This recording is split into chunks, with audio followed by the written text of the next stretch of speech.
많은 국가에서 출산율과 여성 고용률을 촉진하기 위해 도입한 일가정 양립 정책. 우리나라에서는 어떻게 운영하고 있을까요? 우리나라의 대표적인 일가정 양립 정책으로는 출산 전후 육아, 육아휴직, 육아기 근로시간 단축 제도가 있습니다. 이 제도들의 혜택을 받기 위해서는 고용보험료를 납부한 기간이 전부 합쳐서 6개월 이상이 되어야 합니다.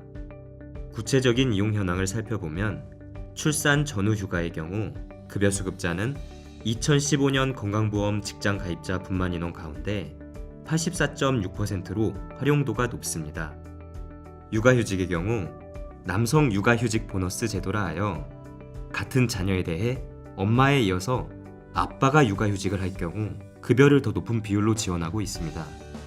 하지만 육아휴직 이용자 중 남성은 13.4%에 불과합니다. 남성 육아휴직의 소득 대체율은 32.8%로 낮은 반면 OECD 국가 중 가장 긴 기간이 제공되고 있습니다. 육아기 근로시간 단축 제도를 사용한 사람은 2016년 육아휴직을 활용한 사람의 약 3%, 2,761명에 불과합니다. 한편 일가정 양립 제도를 제공한 사업주에게도 정부가 경제적 지원을 하고 있으나 제도에 대한 인지도는 높지 않은 수준입니다. 그렇다면 일가정 양립 정책은 출산, 여성의 근로지속과 어떠한 관련이 있을까요? KDI가 분석한 자료에 따르면 직장의 출산 전후 휴가 제공은 출산에, 육아휴직 제공은 근로지속에 도움이 되는 것으로 나타났습니다. 시간제 일자리는 전일제에 비해 근로를 지속할 확률이 낮지만 시간제 일자리라도 자발적인 경우에는 출산 확률의 상승과 관련이 있었습니다. 다음으로 남성의 가사 참여와 여성의 근로지속과의 관련성을 살펴보았습니다.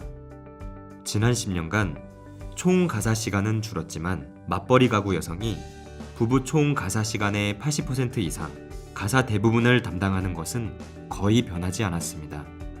실증 분석 결과 부부 총 가사 시간 대비 남편 가사 시간 비율의 50%포인트 증가는 여성의 근로지속 확률 3.5%포인트 상승과 관련 있는 것으로 나타났습니다.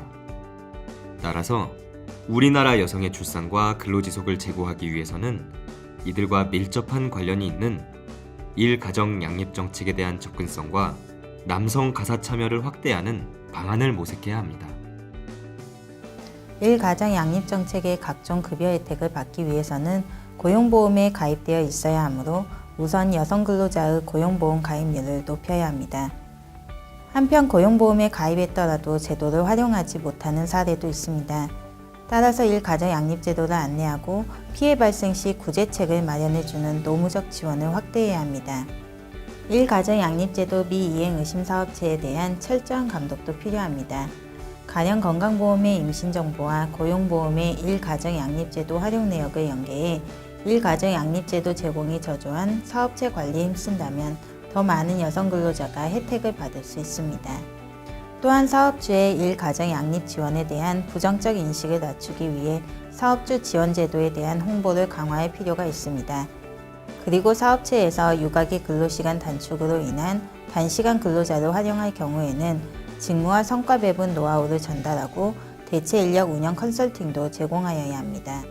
마지막으로 남성의 가사 참여를 늘리기 위해서는 두 번째 남성 육아휴직자의 한정에 지급하는 보너스를 남성 육아휴직 자체에 적용하고 육아휴직 일수가 적을수록 소득 대체율을 높이는 방안을 고려해야 합니다.